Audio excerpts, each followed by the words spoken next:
Hello everyone, welcome back. This is the first video in the series, Biblical Insights, just trying to share some knowledge of the biblical text with fellow Christians as well as help Muslims see the Bible without the filter of Islamic ideology. That's critically important.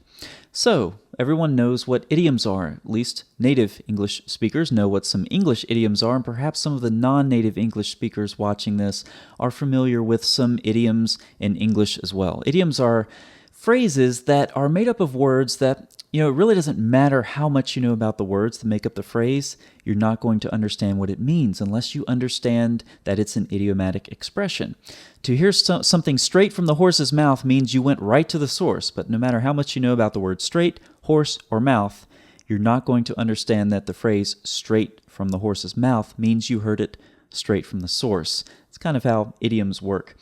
Now, in the Hebrew Bible, there are idioms that are surprisingly similar to some that we have in English. So here's a good example. This is the verb karath in Hebrew, and karath means to cut down or cut off, unless it occurs with this very common noun, berith, okay?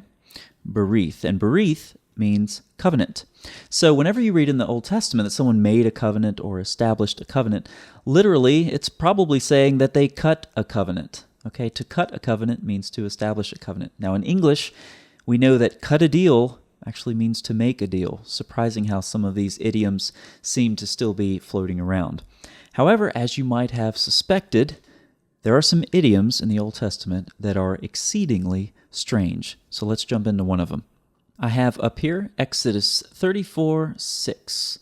And this is your first year of Hebrew, and in your first year of Hebrew, you are translating hundreds of Bible verses from the Old Testament. And everything is going pretty well. You know that this phrase can be translated something like, the Lord passed by him or passed in front of him, meaning Moses. And, this is a very common one, and he proclaimed, that is, God proclaimed, and here you have the divine name, Lord, Lord, a God, merciful and gracious, everything's going great. And then you get to this adjective, which means long.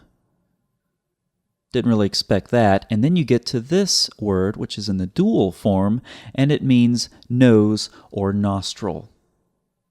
God proclaims to Moses that he is merciful and gracious and has a long nose. That can't be right. So you dig through your lexicon, and yes, everything is translated literally correct, but not idiomatically. See, to have a long nose in biblical Hebrew means to be slow to anger. To have a short nose, you guessed it, means to be quick to anger.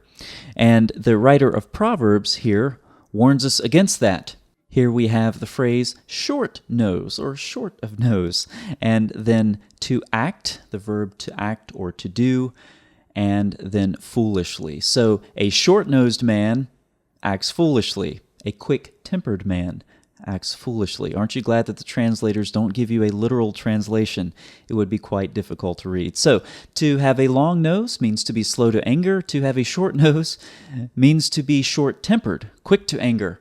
And if your nose is burning, you're angry. Now, Exodus 34 isn't the only place that talks about God's long nose.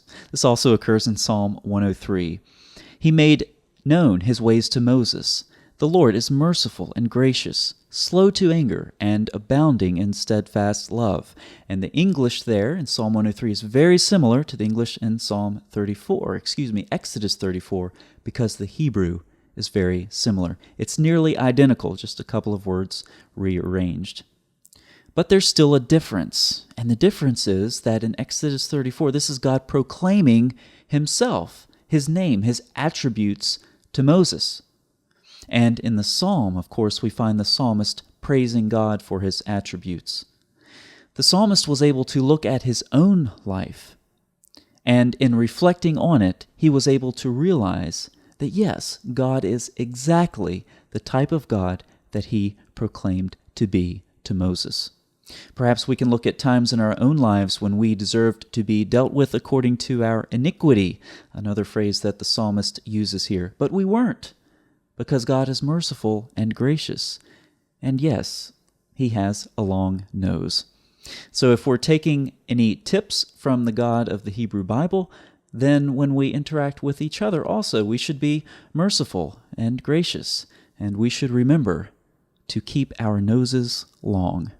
Thanks for watching, and I'll see you on the next video. Hello everyone, I hope you enjoyed the first video in the series. Please make sure you're subscribed with notifications so that you know when I upload more to this series or the channel in general. Muslims, this is my attempt to present the biblical text to you as it is. No polemics, no apologetics. These are just things that I've encountered in my own research that I want to share. Christians, the level of content I present in this series can be determined by you.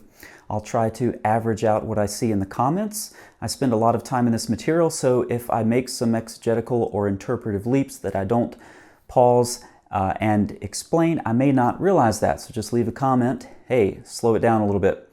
If, on the other hand, you want more advanced material, please leave that in the comments as well, and I will gladly ratchet it up. Or perhaps we'll hit that sweet spot and the content will be right where it needs to be.